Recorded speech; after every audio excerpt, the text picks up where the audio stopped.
नमस्कार। चिंतन मनन की इस श्रृंखला में प्रस्तुत है आज का चिंतन। यह ठीक है कि तुम बहुत पुस्तकें पढ़ते हो, तुम विद्वान और प्रतिष्ठित हो, यह भी ठीक है, परंतु तुमने अंदर की किताब नहीं पढ़ी, तब तक अनपढ़ ही हो।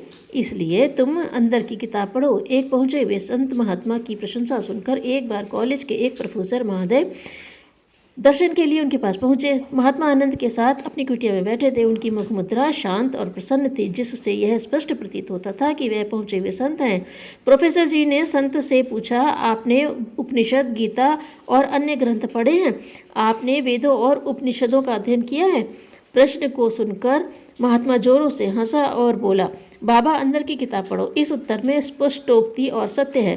प्रोफेसर जी की इच्छा संत से आत्मा, परमात्मा और मोक्ष के बारे में शास्त्रार्थ करने की थी, परंतु उक्त उत्तर ने प्रोफेसर जी की इच्छा पूरी न होने दी। तुम कुछ किताबें बाहरी आंख से पढ़ लेने भर से अपने आप को इस योग्य मान रहे हो कि तुम्हें ब्रह्म और अध्यात्म के बारे में चर्चा करने का अधिकार है। यह तुम्हारी भूल है। अध्यात्म चर्चा का सबको अधिकार है। इसके साथ ही यह भी सत्य है कि अध्यात्म चर्चा का वही अधिकारी हो सकता है जिसमें प्रपत्ति अर्थात ईश्वर शरणागति की भावना जागृत हो गई है। भगवान श्री कृष्ण ने अर्जुन को गीता का उपदेश तब सुनाया जब उसने अपने आप को भगवान के चरणों में अर्पण कर दिया।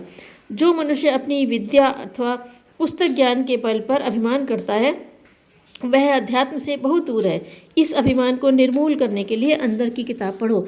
इस किताब को पढ़ने के लिए तुम्हें बाहर की आंखें बंद करनी होंगी और साथ ही जागृत रहना होगा। यदि बाहर की आंखें बंद करने पर तुम सो गए तो तुम्हारा उद्देश्य पूरा न होगा। अंदर की किताब पढ़ने के लिए अधिक जागरूकता की आवश्यकता रहती है। अंदर की किताब यदि तुमने एक बार पढ़ ली तो सब फीका लगेगा। इस किताब को तुम कभी नहीं छोड़ोगे। इसी किताब को पढ़ते पढ़ते ईसा मसीह खुशी से सूली पर लटक गए। भगवान बुद्ध ने बोधि वृक्ष के नीचे बैठे बैठे 6 वर्ष 6 क्षण के समान बिताए। ऋषि दयानंद ने विष पान करके मृत्यु के समय ईश्वर तेरी इच्छा पूर्ण हो का जो नारा बुलंद किया था, उसका भी यही कारण था। बुद्ध वृद्ध और क्षीणकाय विनोबा पैदल एक गांव से दूसरे गांव घूमते रहे। वह भी अंदर की ही किताब को पढ़ते रहे। अंदर की यह किताब अनेक जन्मों में पूरी होती है। भगवान श्री कृष्ण ने जो अनेक जन्म संसिद्धि ततो याति पराम गतिम कहा है, उसका भी यही अर्थ है। जो व्यक्ति इस मार्ग का जिज्ञासु भर है, वह भी बाहरी किताबों के ढेरों पन्ने पढ़ लेने वालों से उत्तम है। जिज्ञासुरपि योग्यस्य शब्द ब्रह्माति वर्तते। गीता। जो पुस्तकें तुम्हारे इस कार्य में अर्थात अंदर की किताबें पढ़ने में सहायक हो, उनको भी अपना सहायक समझो। युग साहित्य इस आवश्यकता की भी पूर्ति में अत्यंत सहायक एवं प्रेरक है। इतना तो निश्चित समझो, तुम्हारी सफलता इसी में है कि तुम्हारा मानव शरीर प्राप्त करके तुम अंदर की किताब को पढ़ो।